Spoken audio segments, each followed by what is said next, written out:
Alright, we're going to be taking a look at the Hirochi Orata, which is the BeamNG version of a side-by-side. This is a pretty cool little addition to the game. Let's get into the video.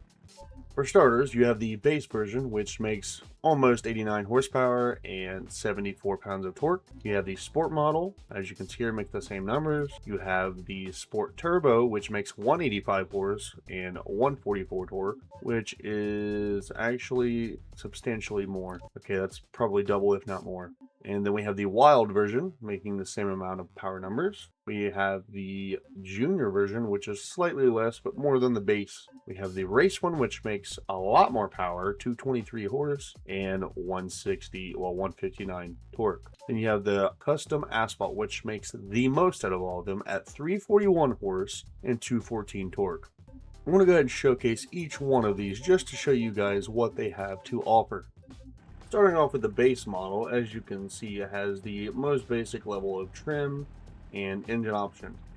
Tires, I believe, are used same across the first two, with the sport and base model sharing them.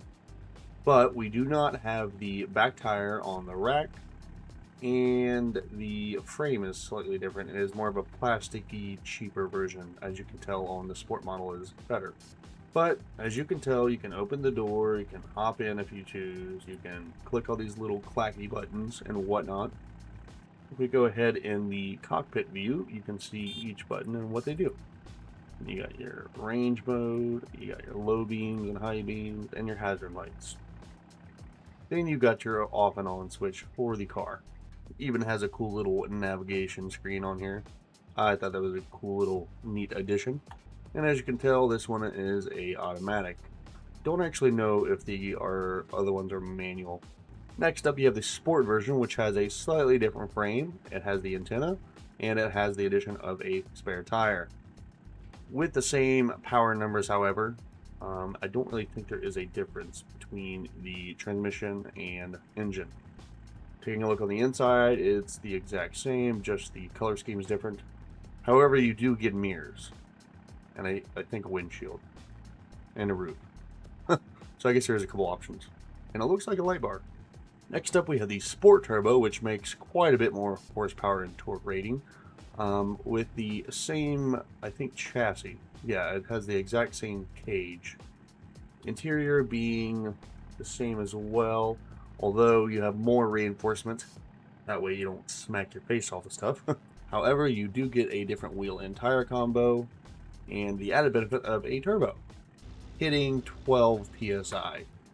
Next up, we have the wild version with the added benefit of swamper tires, or whatever you guys want to call that. But those things are very meaty, and you'll see later once we test it over there in the mud pit. However, it does make the same amount of power. It is slightly faster on the top speed, and that is all. Next up, we have the Junior with a different tire and wheel combo from that one, and it makes a good bit less power, and overall it is just basically a more dumbed down version. That way it's more usable and more user friendly. Next up, we have the Asphalt Custom, which is completely got the benefit of basically a hill climber, if I had to guess. An asphalt hill climber, because you have this front splitter here with the addition of the frame helping it stick out. So that way it's strong. And then on the rear end, you have a rear spoiler to help put that power down to the ground. If you look here, the 6-bolt system on this is slightly different. I don't know, I think that's maybe for camber or for adjustments. Because if you look over here at these ones, these are all stacked differently. Let's go ahead and drive these things just to give you guys an idea what they're like. This one seems very stiff. I don't know if it comes across video very well, but it is pretty stiff. And that is our top speed, sadly. We can go ahead and put it in high gear and get a better top speed. Still very slow, very stiff. Kind of uncomfortable. I could just tell if I had this in real life, it probably wouldn't be the most fun thing on the planet. Not too bad. It grips up when you need it to. Kind of slippery though. Now we'll go ahead and test the suspension on the rocks. It has a good bit of travel, but again, it does feel very stiff.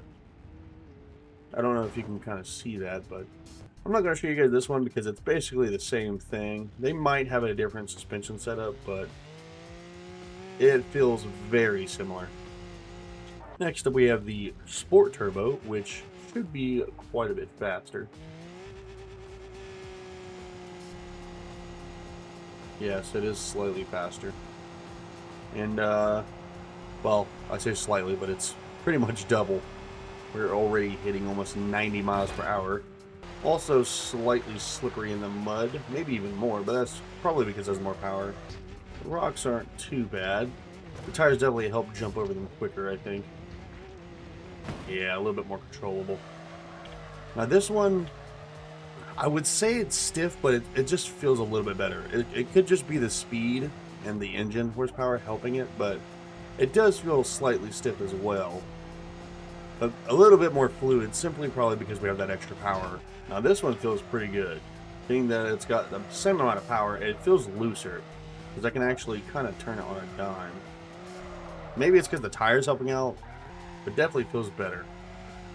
And I like the added addition of the tires. It looks pretty cool. Go ahead and take it on the mud. No, not too bad. It surprisingly is a little bit slippery too, but I'm not sure if that's actually helping with grip. It could be. I don't know. We'll try the rocks.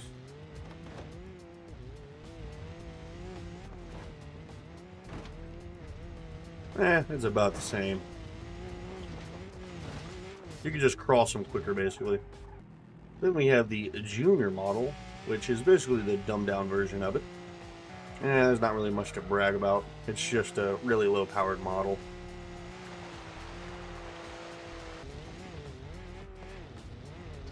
Well, it crosses the rocks with ease. And lastly, we have the custom asphalt model, which, as you can see, does not have any lockers or anything of that sort here at the bottom. That's pretty quick. Very controllable. Does exactly what you want it to. We almost actually got the tire off there. Oh, we did! Holy crap. So stock, it looks like it comes with a little bit of camber, but that's mainly just because of the weight of the vehicle. I do not expect this to do well at all in either one of these courses. Yeah, it's just not wanting to go there. You can try all you want, but any amount of throttle, you're just slipping. Try the rocks next. Actually, it's doing better than I expected. I thought it was going to get hung up way sooner. But it is getting caught on every rock, though. It just so happens it had enough power to make it across there to help it jump over the rocks. Let's see what the damaged model is like.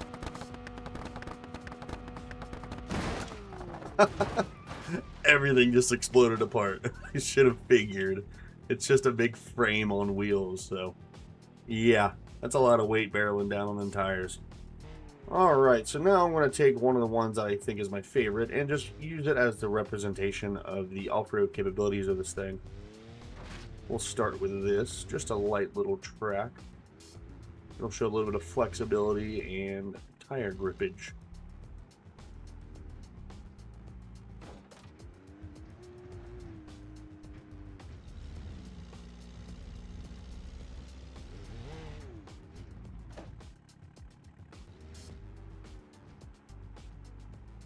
We do not have the differential locked.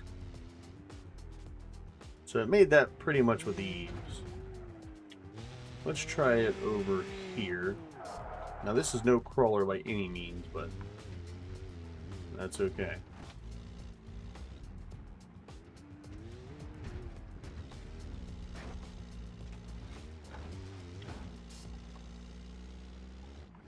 Alright, we've kind of hit our limits of the suspension here.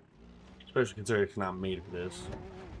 Now we'll go ahead and try it out on a little off-road course.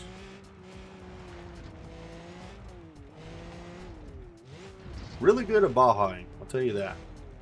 This will probably do good out in the Utah desert.